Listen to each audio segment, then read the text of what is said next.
Thank you very much. We would now like to begin the partner session presented by McKinsey and Company. Here, the topic is a new CEO imperative, navigating the challenges and opportunities in a changing global order.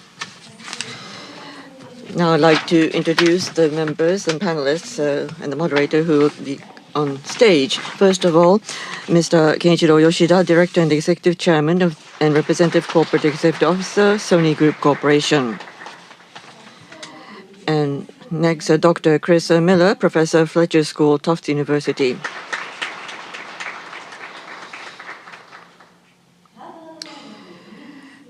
Dr. Meghan O'Sullivan, Director, Belfer Center for Science and International Affairs, Harvard University's Kennedy School. And the moderator is Chairman of Asia of McKinsey and Company, Mr. Gautam KUMRA. So now that we have everyone on the stage, Mr. KUMRA will be serving as a moderator for this session. Mr. KUMRA, please. Yeah. Okay. Well, there's some confusion there, but I'm supposed to say a few words before the session starts. So that's why his microphone is off and my microphone is on. Thank you very much for joining this Hiroshima Business Forum for Global Peace. Thank you very much, and I'd like to express my great appreciation to McKinsey and Company, and also Mr. Gautam KUMRA for organizing this session as one of the very important partner session. And the topic of the session, as the MC introduced, it's the new CEO imperative, navigating the challenges and the opportunities in the changing global order. I think this is very a timely topic and very important topic with the very important, wonderful panelists. I think this panel is one of the most gorgeous panel in this forum. But also I'd like to thank Mr. Yoshida and Professor Sullivan and Professor Miller. Thank you very much for your presence today. And I'm certain that this session will be very, very interesting and insightful. So I'm very much looking forward to it. So thank you very much. Thank you. Thank you very much, Governor Yuzaki. Thank you very much for those words. So now, please start the discussion. Please start. Well, thank you. Well, let me start by saying thank you, Governor. Thank you for the welcome and for the introduction. Thank you very much. I'm equally looking forward to hosting this session. My name is Gautam KUMRA. I'm the chairman of McKinsey Asia, based out of Singapore. And it's a real privilege. It's a real privilege and a real honor to have a chance to moderate this discussion amongst my three esteemed panelists. Before I briefly introduce them and give you a sense for what we're going to cover, I'm going to take about 3-4 minutes to make a few remarks just to set the stage for this topic. I have 3 comments to make. My first comment is, it is undoubtedly an unprecedented time when the world could not be more deeply connected, but equally globally contested.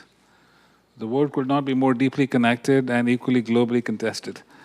When I say deeply connected, it is interesting to note that if you look at trade as a percentage of GDP globally has been somewhat flat for the last many years. But if you look at trade in intellectual property, people, services, data, that has been growing at a rate at least 50% faster than trade in goods. And the world is getting much more integrally intertwined than we might realize. It is also true that there is no part of the world, that can truly claim to be self-sufficient on everything it needs to fuel its economic growth. In fact, we find that every region in the world is today dependent on some other region in the world for some critical commodities and products. So the world is quite integrated. If you look at Asia, where we sit, half of the world today touches Asia, whether inbound or outbound, and half of the trade that happens connected to Asia is now happening within Asia.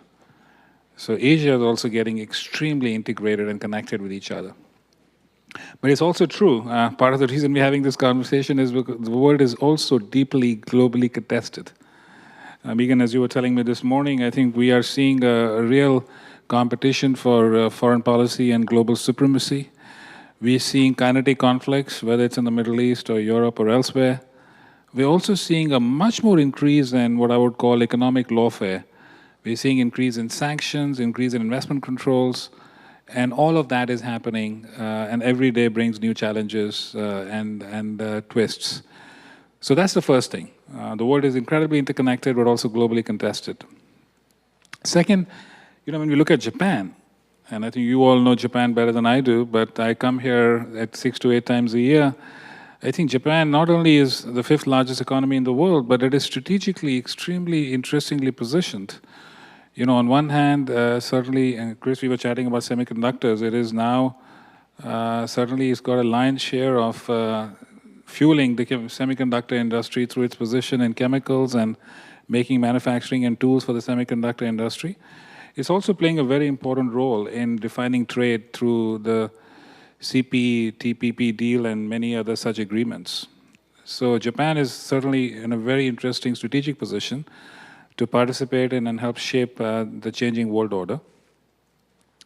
The third comment I wanted to make is, how should companies respond to this uncertain, volatile, complex geopolitical world where there are many, many things happening in addition to technology, energy transition, and now geopolitics? There are obviously no easy answers, but if there are 3 words I can leave behind, I think it's protect, prepare, and propel. Protect, prepare, and propel. Protect, because of course, everyone's position runs the risk of being challenged. I saw one of my clients in Thailand is a global seafood company, and 1/3 of their operating profits potentially stand to be disrupted if they don't do anything. So they need to see how to evaluate their global competitive position and protect their revenue and cost base. Similarly, you need to prepare. You need to prepare by taking a set of what I would call defensive moves. In some cases, it might be changing pricing to take care of increased tariffs. In some cases, it might be reconfiguring supply chains to take care of new trade corridors. And finally, it's propel through offensive measures. If prepare is defensive, propel is offensive. Because the one thing we have learned from certain similar turbulences in the past is that standing still is not an option. And when you look back, the companies that propelled themselves through some offensive moves are also the ones that were able to distance themselves by capturing more market share and value creation. That might mean increasing investments, for example, in markets like the US. It might mean restructuring your product portfolio. It might mean aligning yourself with new economic opportunities, whether it is in markets like India or Middle East, and so on and so forth. So those are just 3 introductory remarks about a world that is extremely interconnected but deeply contested, Japan's important strategic position in that context, and the need for everybody to be thinking about how to protect, how to prepare, and how to propel. So with those introductory remarks, it's my real pleasure to welcome again my 3 esteemed panelists. We have Yoshida-san here, the chairman, executive chairman of Sony Group. We have Meghan Sullivan, who's amongst her many hats, a real thought leader globally in the area of international affairs, policy, and energy. And we have Chris Miller, who is very well known amongst many things for his book on chips, and we'll certainly talk about the chip war. I'm going to start with Yoshida-san. And if I can ask you my first question, Yoshida-san, about how do you see the implications of this changing world order on the business outlook for Japanese companies, particularly when you look at the strong degree of interdependence and connectedness and the challenge posed by geopolitical changes. Okay. Over to you. Well, as you mentioned, Gautam, the global order and the global frameworks are certainly facing many challenges. Those include free trade, the WTO, territorial sovereignty, and the Paris Agreement. However, I believe that the free flow of goods, capital, and people is essential for the world. Many companies operate with this assumption in mind. Let's take Sony as an example. Sony is headquartered in Japan, but 83% of sales are overseas. We have been allocating capital to entertainment overseas and the semiconductor production capacity in Japan. So many industries rely on global interdependence and interrelationships. This is a result of efforts over a long period of time, including the Industrial Revolution and many conflicts and wars. By the way, Sony is both $12 billion semiconductor supplier and $7 billion user for our products. Let's look at some examples of interdependence in the semiconductor industry. This slide shows Japan's major semiconductor fabs. Yesterday, I visited Micron's fab in Hiroshima. As you know, Micron is a US company, but it has a core fab right here in Hiroshima. In Kyushu at Yamagata, Sony manufactures CMOS image sensors, which are semiconductors used in smartphone cameras.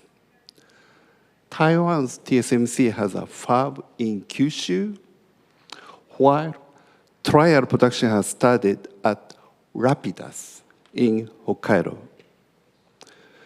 The smartphone we use every day are powered by semiconductors supplied through a long supply chain. Japan has a strong presence in semiconductor materials and production equipment. The PlayStation game console is actually a computer and requires many semiconductors. The main CPU, GPU chips used in the PlayStation are supplied by AMD, a US-based fabless semiconductor company. Its manufacturing is handled by TSMC. So the semiconductor industry is a symbol of global industry interdependence. Its supply chain, including IP, design, and lithography, is global. And as shown in the wafer-based production share, the center of semiconductor production is in Asia, including Japan. Many companies are essential, but no single company controls the entire supply chain. This is covered in Dr. Miller's outstanding book. Thank you, Chris. Through this book, we learned that semiconductors are a core industry in the modern world and a major theme in the battle for technological supremacy. I think Meghan will touch on this, but energy is another major theme in geopolitics. Semiconductors require a significant amount of energy to manufacture and to use. Sony's semiconductor business accounts for less than 15% of its total sales, but about 80% of our global electricity consumption. AI data centers are a prime example of the massive power consumption in semiconductor use. The desire for peace runs deep in Hiroshima. Looking back on history, we know that trade wars often lead to military tensions. In other words, industry interdependence can be seen as a foundation of peace. So I believe that it is meaningful to embrace the sustainability of industry interdependence here in Hiroshima. Thank you, Yoshida-san, for bringing out the interdependency so vividly through your own example and experience. And I want to pick up on your point about tensions in the global world and maybe invite Meghan to comment a bit about the tension of all tensions between the US and China and how you see that today and how do you see that evolve into the future? Great, thank you. And it's a pleasure to be here and to be on stage with my colleagues. Thank you very much for that presentation, which did, I think, lead quite nicely into this question about the US-China relationship. And of course, businesses around the world, in Japan in particular, are affected by the trajectory of this bilateral relationship. It's not just American and Chinese companies that have an interest in to see what happens. So let me just say a little bit about some background on that relationship very briefly, then a little bit about where we are today, and then a little bit about where we might be going. So just in terms of the background, this is, I would say, in the US, we call it the most consequential bilateral relationship in the world, just given the impact that it has on the economy and on geopolitics broadly. And many of us at Harvard University call it the fiercest competition in human history. And when you talk to Americans or you talk to the Chinese, they'll have very different interpretations of why this relationship is so tense. But it is a competition that is a competition on all dimensions. It's an economic competition, it's a political competition, it's a military competition, and I would say first and foremost, it's a technological competition, because both sides have come to believe that if they can be dominant in technology, they can be dominant in all the other domains, economic, military, and otherwise. But the perception gap is so large. If you ask an American policymaker in Washington, D.C., what is the cause of the relationship being so troubled as it is today? If you ask a Democrat or a Republican, you'll probably get a very similar answer. And that answer will involve pointing to Chinese behavior in the South China Seas, vis-a-vis Taiwan, the theft of international of IP. It will involve certain economic policies that create problems for other companies around the world. It will involve China's investment in its military and its very active pursuit of a much larger nuclear weapons arsenal. Those are the things American policymakers will point to.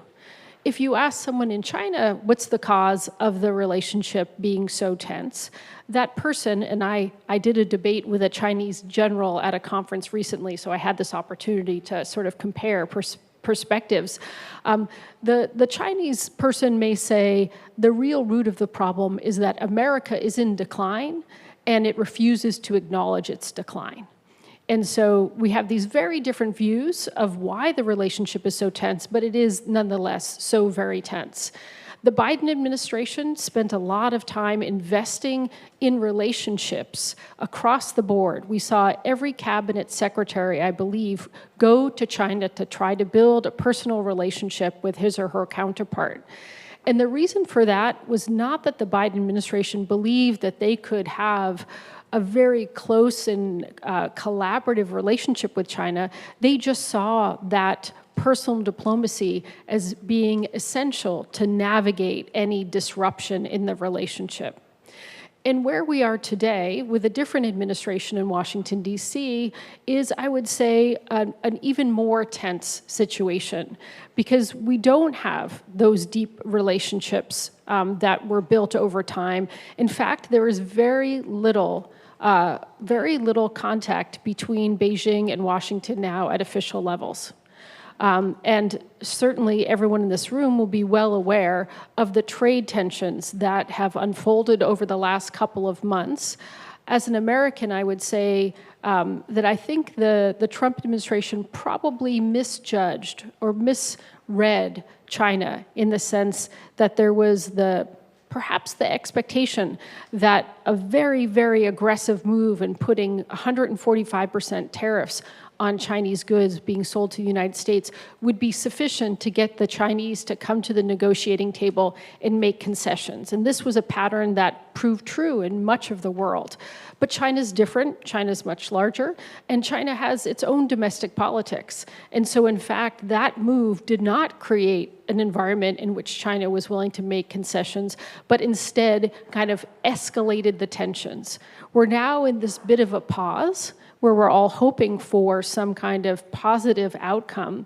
But I would say, at least at the moment, the contact between Beijing and Washington and the talks that were supposed to be happening are very minimal at this phase. So the last point of what I want to say, where is this going? I'll give you my 80% scenario, and then I'll give you my 20% scenario. I feel 80% confident that this is going to a place that is going to be very difficult for all of us to manage and to work around over the next several years, if not longer. I don't have much confidence that there is going to be an agreement that is going to resolve the broad set of issues that are at the source of the competition. I think there are structural issues between the United States and China that almost ensure that this relationship is going to be a difficult one to manage, and that it is going to be prone to disruption and potentially fiercer competition, and hopefully not, but possibly conflict in the coming years. And these are issues having to do with economy, having to do with military, different models of development for technology, all of those things. What's my 20% scenario? My 20% scenario says that, let's just say in a month, maybe longer, we could see President Trump and Xi say that they've reached a grand bargain. Now, I don't see structurally that there is a grand bargain to be had between the US and China. The differences, again, are so fundamental. But I do see that there is an incentive on the part of President Trump, and perhaps on the part of President Xi, to present the world with a new kind of arrangement that they can say, well, all of this disruption that has been dealt with over the last few months was worthwhile because we came to something even bigger. And so President Trump would like to say, I have reached a grand bargain with China that no other president was able to reach. And so all the tumult in the markets and in trade and the inflation, all of that was worthwhile because now we have a better relationship with China. The question is, what would that grand bargain look like? And it's very hard from I would say, I try to be as objective as possible. It's hard to imagine what that would look like unless it involved a number of things that a lot of Americans would be very nervous about giving away. And that would be allowing a lot more Chinese investment into the United States, potentially allowing the export of sensitive technologies to China. These are things that would be very controversial in the United States. So again, 80% confident that we're going to all be living with this kind of geopolitical risk and need to find a way to accommodate that into our businesses and our political movement forward. 20%, we could be surprised with the declaration of a grand bargain, but one that might be fundamentally flawed in some important ways.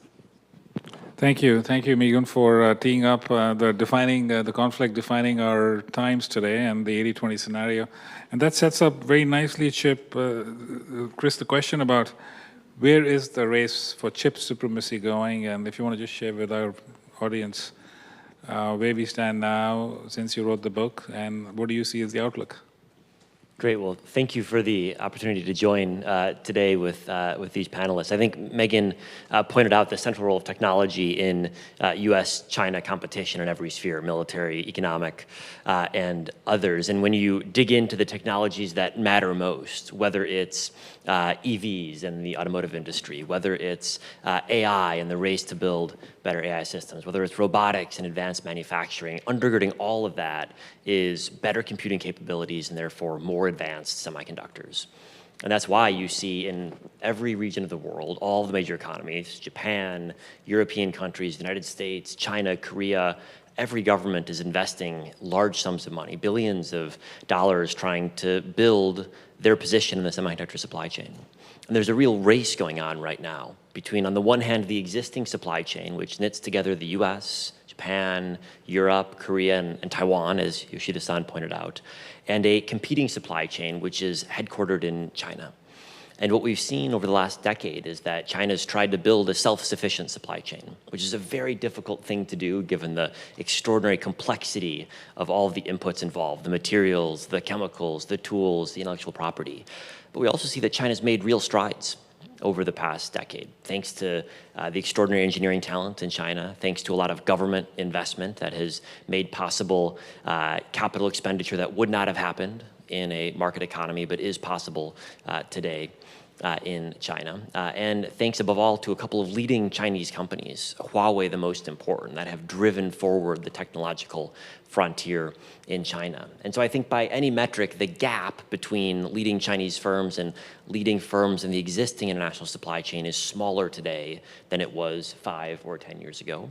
In certain segments, there still are gaps, and in particular in segments where Japanese firms are strong, like the materials, the chemicals, the tools that are used to produce chips. There are still capabilities that China doesn't have and has to import from Japan or from the Netherlands, but that gap is closing over time, and I think we should assume it closes further, because for China's leaders, this is an existential issue for their economy, but also for their geopolitical position. And that's why the chip war that I wrote about, I think, is continuing, if anything, in a more aggressive phase now than ever before. The US in particular is trying to cut off China's access to technologies. China is doubling down on its self-sufficiency efforts. And I think if you were sitting in Beijing looking at the last couple of years, you've got your own internal reasons to want self-sufficiency, but you also probably conclude that the Trump administration's tariff policy, as well as all of the controls on technology transfer, have only underscored the importance of self-sufficiency as a strategic priority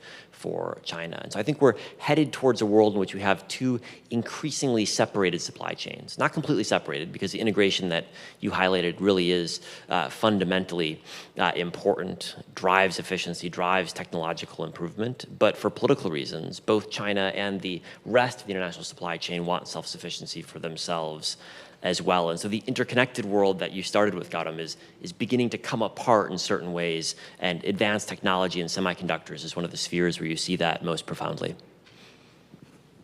Thank you for that perspective. Chris, if I could ask a follow-on question before I come back to Yoshida-san. What do you see the impact of this whole, let's see where the tariffs land, but whatever is being debated, the impact of that, and also some of the sanctions that Meghan, you referred to, that US has imposed on technology transfer, and also some of the incentives that the US is now offering, for example, to do more local investment. What do you see as the impact of some of these geopolitical drivers on how the value chain will get structured over the next many years? I think one of the challenges that companies face is lining up these incentives, these sanctions, these restrictions with the market outcomes that they want to see. If every government in the world is subsidizing the building of chip-making facilities, we're going to have more capacity than we otherwise would, which creates real challenges on pricing. And we're already seeing that in many segments of the chip industry. If governments are restricting technology transfer, whether it's the US restricting the sale of tools into China or China restricting the sale of minerals out of China, this is going to induce investment in self-sufficiency that the market on its own would not have made. And so we're seeing government policy introduce inefficiency in every segment of the supply chain, which each of those individual steps make sense from the political perspective of those governments. They want the security that self-sufficiency can offer, but it adds inefficiency at every step of the process. And companies have to manage this. They've got to deal with the reality that politics is not going away. It will be central to the chip industry for the foreseeable future, but they've got to manage it so it's as low cost as possible. And I think one of the key challenges, and I'd be interested to hear Yoshida-san's view, but one of the key challenges that many corporate leaders have faced is trying to balance the political realities with the market dynamics that they've got to organize their businesses around. Thank you. Yoshida-san, I come back to you. We've had our two other panelists talk about all the things that are dividing the world. But I think there's one thing that is integrating the world is still entertainment and the connections. Entertainment makes across cultures and different segments. So can you talk a bit about that and how Sony views the role it is playing in connecting this fragmented world? Okay, of course. Well, earlier I discussed how global industrial interdependence contributes to world peace. The semiconductor industry is a prime example for that. Now I'd like to talk about the connectedness between people. Here is one interesting data showing Japan's export values of major products to the global market. Automobiles is Japan's largest export product. Excuse me. This core industry supports many jobs in Japan. Hiroshima is also home to Mazda, a wonderful company. The second is entertainment content, followed by semiconductors and steel. In terms of content, most is games and anime. And there are many influential companies in Japan, and Sony is one of them. This illustrates the growth of Sony's entertainment business, including games, music, pictures, and anime over the past decade. Of course, electronic hardware and semiconductors contribute to be important business for us. However, in recent years, our entertainment business has become Sony's core. So from here, I'd like to talk a little about games and anime. As I noted earlier, game consoles such as PlayStation are actually computers. They are equipped with the latest CPU, GPU, and memory. The group company that operates the PlayStation business was originally named Sony Computer Entertainment when it was founded 30 years ago. Back then, people mainly played games against computers. We later changed the name to Sony Interactive Entertainment because games had become a way for people to interact with each other. During COVID-19 pandemic, when I asked a schoolboy why he played games, he replied, "To meet my friends."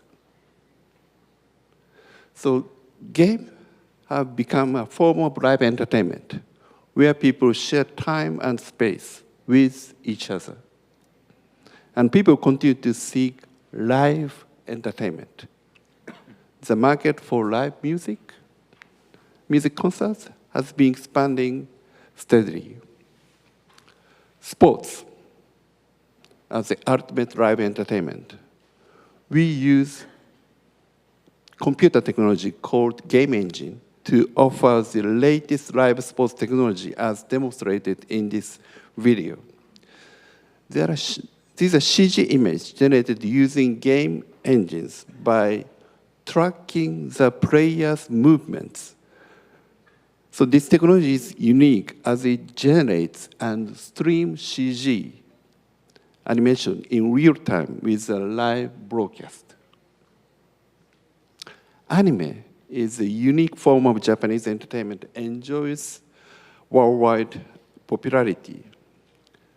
Sony has been producing anime since 1995 and distributing anime since 2017. And last week, there was a Global Anime Award event in Tokyo.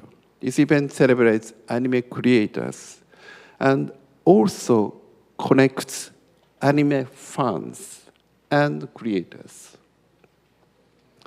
This year marked the 9th edition of this event, and we had a record 51 million votes from around the world. Recently, Japanese artists' music, led by anime songs, has been gaining worldwide popularity, and music has the power to connect people across national borders and language barriers. We have seen that social media or its algorithm can sometimes divide society. But I strongly believe that entertainment connects people. So just like the connection of the supply chain, I believe that human connectedness through the entertainment aligns with Hiroshima's desire for peace. Well, thank you. That's very powerful to see the role of entertainment in connecting people in a fragmented world. And by the way, those anime slides reminds me of what I'm missing on, so I will. So I wanted to move this discussion now to kind of the third section about what does it all mean from a value creation lens, right? And I'm going to start with you, Meghan, as you think about the nexus of energy transition on one side, one of the defining forces in the world, and AI, artificial intelligence. And how do you see the role of artificial intelligence? What is that doing to energy, and where is it all netting out? Sure, thank you. It's a fantastic question because it is one of those questions that doesn't have a definitive answer today, and there are really two sides of it. So let me explain how AI can help advance the energy transition, maybe allow the world to get to net zero more quickly or more cheaply. And then the flip side, how AI could prove a real challenge to that pursuit. And I'll give you my judgment where it nets out, although with the caveat that there's a lot uncertain, some of which I'm sure Chris could help us understand. So on the positive side, I think there's the expectation and already some demonstration that artificial intelligence will help advance the energy transition. There are so many ways in which AI can help us identify, create, and build materials that will be more energy efficient. There's also demonstrations of how AI can be very, very useful in helping allocate energy resources very efficiently. We've seen that actually in big data centers, that AI is very useful in figuring out how to cool data centers by using dramatically less energy. And when we think about some of the challenges associated with the energy transition, we don't have to go that far back. We can just think about Spain and Portugal last month and the blackout that cost, I'm not sure exactly what the number is, but billions and billions of dollars to those economies when the over tension on the grid made the whole energy system collapse in these countries. That AI can most likely play a very useful role in helping manage the grid as it's trying to incorporate a wide variety of new energy sources. So there's lots of reasons to think that AI can help us reach net zero more quickly and more cheaply. There is, however, a strong argument on the other side, and that has to do with the fact that AI and the development of large language models and then eventually their widespread use is proving to be incredibly energy intensive. So the numbers are huge and vary pretty greatly depending on who you ask.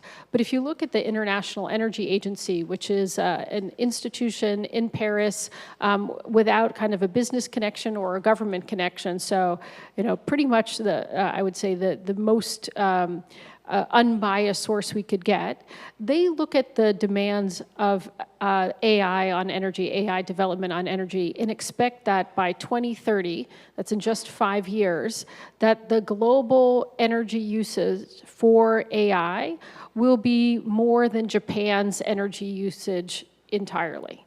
So we're talking about a huge amount of additional energy. Japan, one of the largest economies in the world, all the energy that Japan uses will be required to train these large language models and to use AI in an inference capacity.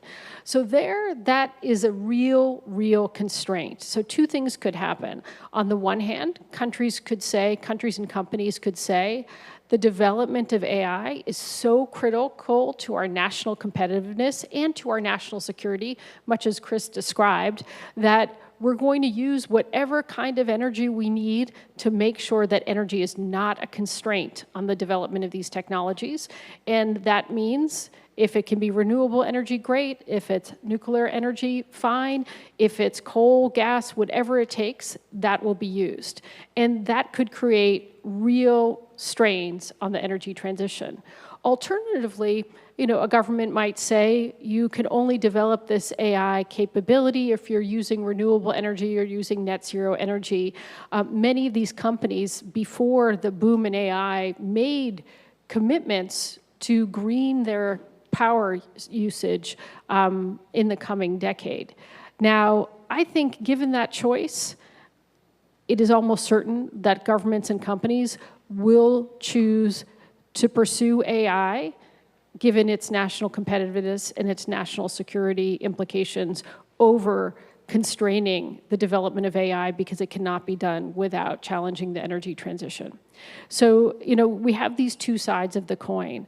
My hope is that the development of AI and the chips that Chris has been talking about will become more and more energy efficient, and that many of these projections of huge amounts of energy requirements will prove to be unfulfilled, that essentially we'll be able to develop these technologies without this use of energy. There's several reasons to think that people are working extremely hard on making chips more efficient. So hopefully we can do both. Hopefully we can move ahead, develop these technologies, but do so in a way that doesn't put the energy transition off track. The last thing I would say on this is just there are geopolitical implications of all of this. So going back, Gautam, to your opening comments, that if we look at what has happened in terms of AI and energy and geopolitics in just the last couple of weeks, one thing really stands out, and that's President Trump's trip to the United Arab Emirates and some agreements that essentially will enable or allow U.S. companies who are building these frontier AI models to do that in the UAE. And one of the reasons why this is attractive is because the UAE has energy, cheap energy, available energy that it will provide these firms, and so they will no longer feel that constraint that they feel in terms of developing these technologies inside US borders. They're going to feel that they have access to unlimited cheap energy. The question is, does that create some second-order effects, some unanticipated consequences, whether that refers to security, national security, or other kinds of safety issues? Thank you. Meghan, I know, Chris, that you are going to have to leave us in about 10 minutes to take your flight. While we have you, I did want to ask you two questions, and then I'm going to come back to Yoshida-san. One is just your perspective, since AI is so much at the heart of driving demand for chips, just your perspective on how do you see that demand evolving? And what do you see as some of the scenarios around that? Last night I was at a dinner discussion with someone else who was also challenging what the future might be with the arrival of quantum, and how the small LLMs in the meantime might also shift the demand equation relative to the large LLM model. So just firstly, your perspective on how you see the demand for chips driven by AI might evolve in the future. Well, I think like in the sphere of energy, it's hard to predict with any sort of certainty. I think what we can say looking over the past 70 years is that humanity's demand for computing power is essentially infinite. If they can produce computing power for us, we will find uses in entertainment, in energy research and exploration, and all of the fields that you use computing for. And what's, I think, striking historically is all of the new industries that have emerged thanks to the availability of cheap and plentiful computing power. Social media barely existed 15 years ago, and now some of the largest companies in the world exist thanks to the fact that we all have extraordinary volumes of computing in our pockets 24 hours a day. And so I would be on the side of those who would bet if we can keep building more and more computing power, we will find economically productive uses for it. And I think that does imply that if we can build bigger data centers, so long as we can power them, there will be an economic return to doing so. And that's why, if you look at the world's largest technology companies, they're all making the same bet. They're all betting that if you build more computing resources, build more AI infrastructure, that the return will eventually come. And so I think of our current moment in AI sort of like the internet was in 1990. The internet existed, but we still hadn't found most of the valuable uses for it then. And it would take many years before we invented the first smartphone and connected that to the internet, before we found ways to search the internet efficiently. And so it wasn't for a decade or more that many of the world's leading internet firms emerged. I think AI is similar. We all know about chatbots, but I think chatbots are AI 1.0, and there will be even more interesting applications for AI that emerge down the road. New companies, I think, that are founded based on these new applications, and the productivity that comes from AI, I think, will largely result from these second or third stage applications rather than the chatbots that we have today. So Chris, when you put it all together, when you look at AI's evolution, demand for chips, the global semiconductor supply chain, the fragmentation, and the connectedness that Yoshida-san talked about, what are some of the biggest value creation opportunities that you think companies in Japan should be thinking about? Well, I think Japan has a lot of opportunities from AI, both in the sense that the chips that AI will require will in turn need machines and chemicals and materials that are produced in Japan. And we've seen Japanese firms in the semiconductor supply chain be major beneficiaries over the past couple of years because demand for their materials and their tools has increased quite dramatically. So there's a direct impact on Japan from that. And Yoshida-san showed the absolute centrality of semiconductors and semiconductor manufacturing equipment in Japan's exports today. A portion of that is thanks to the demand that AI has created. But I think over the medium and longer term, AI is both an opportunity and a challenge for Japan. If you look at the spheres where Japan is today, world leading in advanced manufacturing, in chemicals, in materials, there will be major changes that AI enables, driven by better robotics, driven by new R&D for material science and materials like Meghan was mentioning. And for Japanese firms, there's an opportunity if you can capitalize on AI, improve your R&D processes to take advantage of what AI enables. But I think there's also a risk that if you don't adopt those methods fast enough, your competitors might. And so I look at robotics as an interesting test case. Japan's the world leader by far in robotics. Japanese companies play a central role in providing robots to the world factories. But it's also clear that robotics is at an inflection point right now, driven by new AI capabilities. And so there's a chance that Japanese firms use their advantages to retain their market position in the new world of AI-enabled robotics. There's also a risk that they don't capitalize on it and that other firms from other countries take market share from them. And so that's why this moment is so interesting, I think, for Japan in particular, because of the opportunity, but also the risk.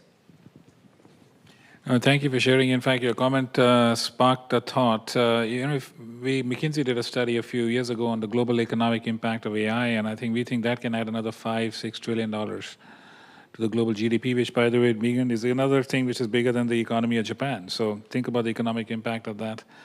And one of the observations I would have is that most organizations are not quite ready, right, to your point, to truly capitalize on this massive technology wave. And in many ways, the technology has evolved much faster than the human being's ability to grapple with it and use it to drive business outcomes. But if there's one organization, I want to come back to Yoshida-san. I think Sony, for those of you who don't know, is now already hitting its highest ever global market cap. And you certainly know how to deliver outcomes. So when you think about value creation opportunities, could you share a perspective on how is an organization like Sony reorienting its supply chain, its go-to-market, and thinking about these new economic corridors such as India, Middle East, to create value. Okay. Gautam, thank you for mentioning the market cap. Earlier, I mentioned the interdependence of the global economy and industry. So as interdependence progresses, the structure of the industry becomes horizontally specialized. Foundries such as TSMC is a typical example of this in the semiconductor industry. Moreover, as the shift towards the horizontal division of labor moves forward, industries will transition to services and softwares. So this is a natural evolution. The term free and open Indo-Pacific strategy was first introduced by the late Prime Minister Abe in 2016. I believe that the Indo-Pacific economy is a corridor for value creation, you mentioned, especially for Japan. Now I'd like to talk about India, which has the world's largest population with an average age of 28. Japan, on the other hand, aging society and has an average age of 50. Sony has been doing business in India since the 1980s. Initially, India was a market for Sony's electronic products such as TVs. In recent years, Sony has been working with Sony Pictures to deliver content to televisions via satellite and cable channels. Content delivery has also expanded to digital distribution, such as Sony Live. In addition, Crunchyroll is delivering anime content to users in India. And furthermore, Sony has moved into content creation. Sony produces TV dramas locally. So it also nurtures Indian game creators through initiatives such as the India Hero Project. In the field of music, we seek out local talent. In this way, Sony is shifting its Indian business from products like TVs to services that deliver content, and then to content creation and nurturing creators. So this is also a natural evolution for Sony. Earlier this month, the Indian government fully backed an entertainment event called WAVES, the World Audiovisual Entertainment Summit. Our CEO, Hiroki Totoki, also has the opportunity to speak with Prime Minister Modi about Sony's various contributions and efforts in the field of entertainment. So even in the case of a single company, Sony, value creation spans the Indo-Pacific region. Anime production is based in Japan. Anime distributor Crunchyroll is based in San Francisco, and both PlayStation and Sony Pictures operate out of the West Coast. So many Japanese companies are involved in both anime and games. So the Indo-Pacific is a corridor of value creation for the entertainment value chain. So it is the same for the semiconductors we have just discussed. And the foundation of this value creation lies in the industry interdependence and the connectedness of people.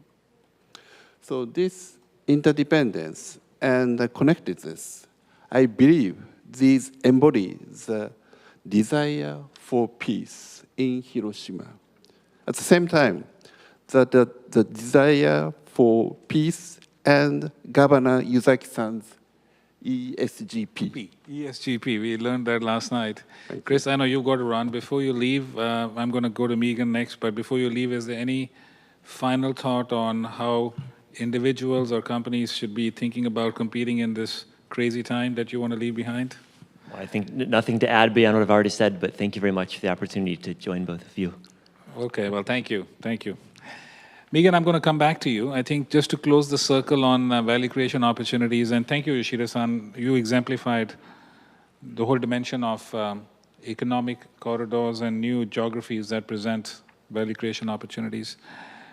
From your standpoint, Meghan, as you think about particularly area of energy, which I know is an area of expertise for you, Japan has some vulnerability. It is reliant on external sources of energy to meet its needs. What are the implications for Japanese companies and executives in Japan as they navigate the world of energy from sustainability, from security, from competitiveness standpoint? And any opportunities do you see? Great, thank you. And I'll be relatively brief in the interest of time. Let me just say two places where I see opportunities. One related to energy, but first I would say, reflecting on this really interesting conversation that we've been having, one area of opportunity for Japanese businesses is in navigating the geopolitical realities. That can be a benefit. Like if you are a company that makes an investment in understanding geopolitical trends and not regarding them as completely an external variable that cannot be anticipated, then that is an advantage to you. And there are some areas in this very, very dynamic global environment that we've talked about, there are some things that we can, that we can be comfortable knowing are likely to persist, and other things that are more likely to be changing in a more regular basis. And I think a company's ability to really understand those dynamics and to work them into their strategic plans gives them a competitive edge. In terms of competitive edges or opportunities in the energy space, there's of course many, many opportunities for Japanese companies in this space. As you mentioned, Japan does have a vulnerability with over 90% of its energy being externally imported. And that, of course, has led the government to embark upon what I think is a very wise energy transition strategy, which is aimed primarily at diversifying suppliers of imported energy and diversifying sources of energy. And in Japan, the ambition to get to net zero, to be net zero by 2050, is not just an environmental goal, of course, it is also a national security goal. And I think that that's very wise in a world that is integrated but increasingly fragmented and increasingly competitive. We see energy being used more and more as a geopolitical weapon. And with that in mind, the imperative of becoming more self-sufficient, which in Japan's case often means higher uses of renewable energy, has a national security component as well as an economic component. So in that respect, I think the strategy that Japan has in place is very wise and creates a lot of opportunities for businesses in the whole low-carbon domain. So there's opportunities for the investment in, development in, and export of a wide variety of low-carbon technologies. I'd say the ones that stands out where Japan has already been at the leading edge relates to hydrogen. That's one area. But certainly the whole AI dimension we talked about is another area that will be of significant growth. There's also the need for widespread investment, not just in Japan, but globally. We're talking trillions of dollars of investment in new forms of infrastructure, which create big opportunities for Japanese companies as well.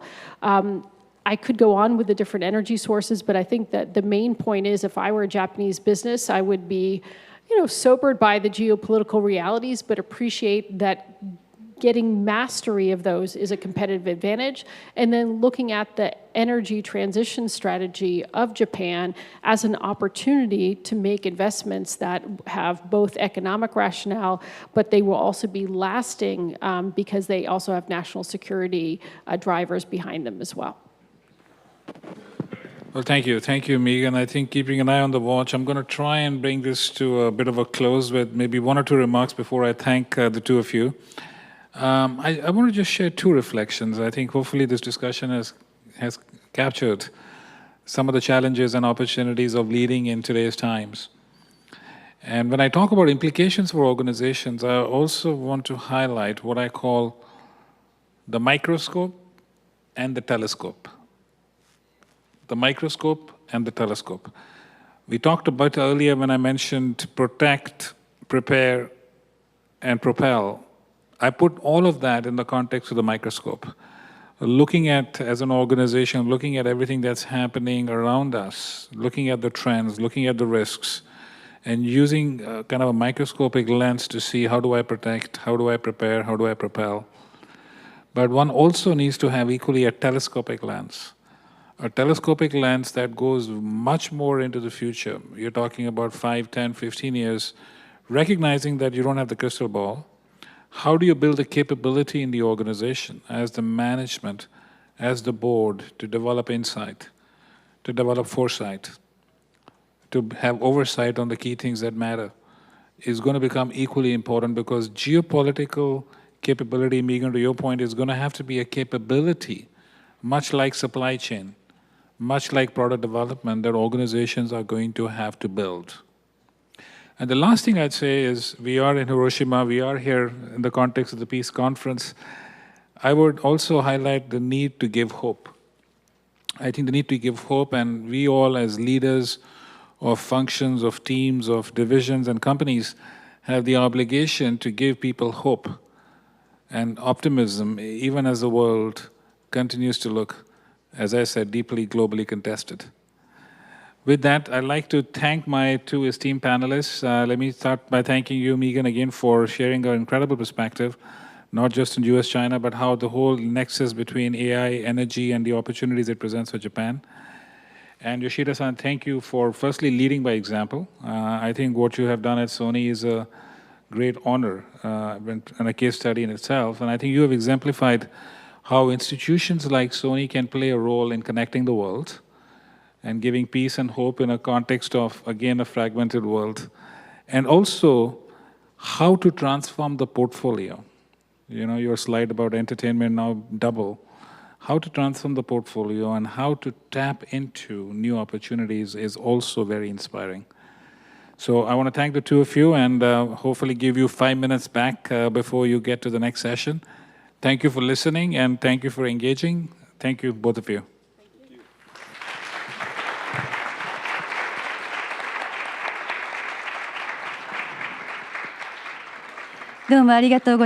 Thank you very much, Mr. Yoshida, Professor O'Sullivan, Mr. KUMRA, and Professor Miller. Thank you very much.